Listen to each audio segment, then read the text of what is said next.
നിങ്ങൾക്ക് എപ്പോഴെങ്കിലും ജീവിതത്തിൽ മുന്നോട്ട് പോകാനാവാതെ അദൃശ്യമായ കയറുകളാൽ ബന്ധിക്കപ്പെട്ടതുപോലെ തോന്നിയിട്ടുണ്ടോ? നമ്മുടെയെല്ലാം ജീവിതം ചരടുകളാൽ നെയ്തതാണ്. ചിലത് നമ്മെ താങ്ങി നിർത്തുന്ന അനുഗ്രഹത്തിന്റെ സ്വർണ്ണ നൂലുകളാണെങ്കിൽ മറ്റു ചിലത് നമ്മുടെ ചിറകരിയുന്ന ദുഷ്ടതയുടെ ഇരുമ്പു ചങ്ങലകളാണ്. എന്നാൽ സങ്കീർത്തനം 129:4 ഒരു വലിയ സത്യം നമ്മോട് വിളിച്ചു പറയുന്നു: യഹോവ നീതിമാൻ, അവൻ ദുഷ്ടന്മാരുടെ കയറുകളെ അറുത്തുകളഞ്ഞിരിക്കുന്നു. ഈ വാഗ്ദാനത്തെക്കുറിച്ചാണ് നാം ഇന്ന് ചിന്തിക്കുന്നത്. നമ്മുടെ ജീവിതത്തിൽ രണ്ടുതരം കയറുകളുണ്ട്. ആദ്യത്തേത് അനുഗ്രഹത്തിന്റെ കയറുകൾ.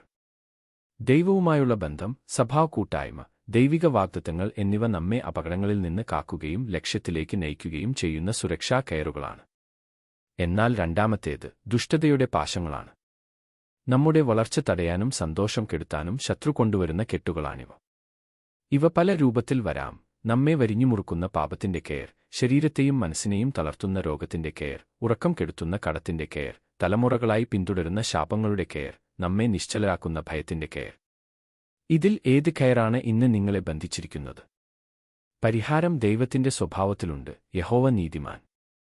ലോകത്തിന്റെ നീതി പോലെയല്ല, തെറ്റിനെയും ബന്ധനത്തെയും തകർക്കുന്ന ദൈവിക ശക്തിയാണ് അവിടുത്തെ നീതി.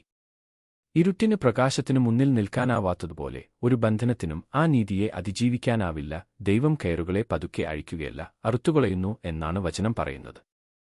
അതൊരു ശക്തവും തൽക്ഷണവുമായ വിടുതലാണ്. നിങ്ങളുടെ കെട്ടിന് എത്ര പഴക്കമുണ്ടെന്നോ കനമുണ്ടെന്നോ വിഷയമല്ല. ദൈവത്തിന്റെ നീതി വെളിപ്പെടുമ്പോൾ ഒരൊറ്റ നിമിഷം മതി ആ ബന്ധനം അറ്റുപോകാൻ. എന്നാൽ ഈ ദൈവിക ശക്തി നമ്മുടെ ജീവിതത്തിൽ വെളിപ്പെടാൻ നാമും ചിലത് ചെയ്യേണ്ടതുണ്ട്. ഒന്നാമത്തേത് പ്രാർത്ഥനയെന്ന ആയുധമാണ്. പ്രാർത്ഥന കേവലം അപേക്ഷയല്ല, അതൊരു ആത്മീയ യുദ്ധമാണ്.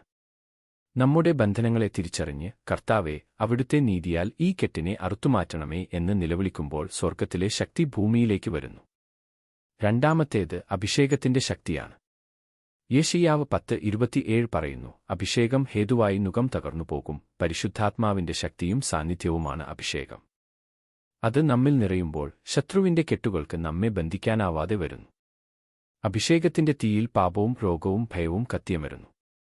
അതുകൊണ്ട് പ്രിയപ്പെട്ടവരെ, നിങ്ങൾ ബന്ധനത്തിൽ ജീവിക്കാൻ വിധിക്കപ്പെട്ടവരല്ല. നിങ്ങളുടെ കയറുകളെക്കാൾ ശക്തനാണ് നിങ്ങളുടെ ദൈവം. അവിടുന്ന് നീതിമാനാണ്, കയറുകളെ അറുക്കുന്നവനാണ്. ഈ നിമിഷം നിങ്ങളെ ബന്ധിക്കുന്ന കയറുകളെ കർത്താവിന്റെ കരങ്ങളിലേക്ക് സമർപ്പിക്കുക. അത് രോഗമോ കടമോ പാപമോ എന്തുമാകട്ടെ. കർത്താവേ, അവിടുത്തെ നീതിയാൽ എന്റെ ഈ കെട്ടിനെ അറുത്തുമാറ്റണമേ എന്ന് വിശ്വാസത്തോടെ പറയുക.